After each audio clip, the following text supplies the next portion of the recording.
Irina Zarutsika, 23 ans, elle quitte l'Ukraine. Elle se réfugie à Charlotte, en Caroline du Nord. Elle embarque dans le train. Elle s'assoit, elle regarde son téléphone. Elle travaille à une pizzeria. Elle survit, elle travaille. Il y a un gars en arrière qui a été arrêté 14 fois, de Carlos. 14 fois, il a été devant 12 juges qui l'ont relâché. Là, il était en liberté après pour examen psychiatrique. Il sort son canif. Arrête ça, là.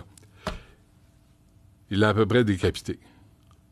23 il est assis ans. en arrière d'elle dans le train, puis Rien. Il l'attaque au couteau. Mario, il n'y a pas un média. Là, j'ai vu le New York Post ce matin en parler. C'est arrivé le 22 août.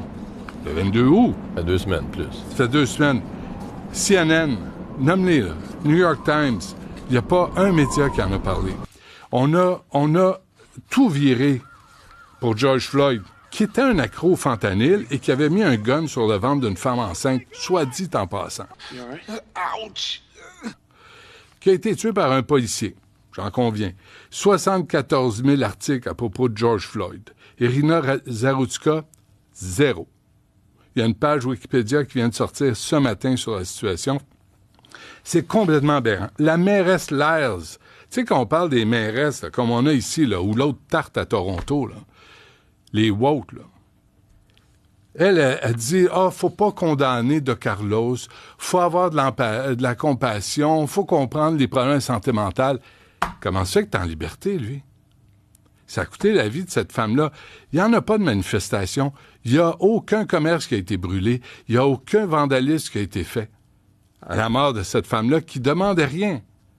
Une réfugiée, une vraie réfugiée, pas un coin-coin, une vraie réfugiée.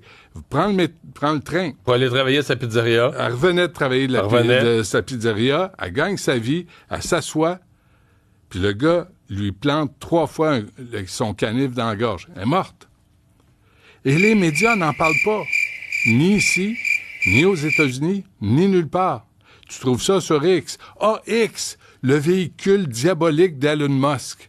Sais-tu quoi? Heureusement. Mais tellement que moi, je pensais presque que c'était une fake news parce que personne n'en parlait. Je me disais, est-ce que c'est vrai? Je me suis posé la même question.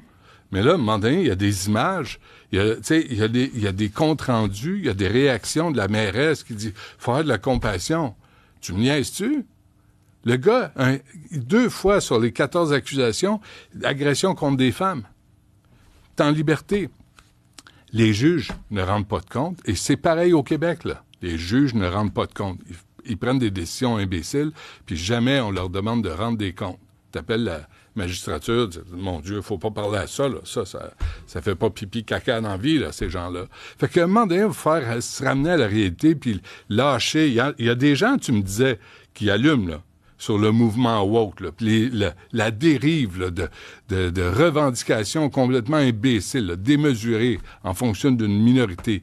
Aussi la responsabilité de poser ces gestes-là, qui a coûté la vie d'une femme de 23 ans, elle ne demandait rien. C'est scandaleux. Rien. Tu sais, CNN, là, la nouvelle, New York Times, rien. Ça se peut pas.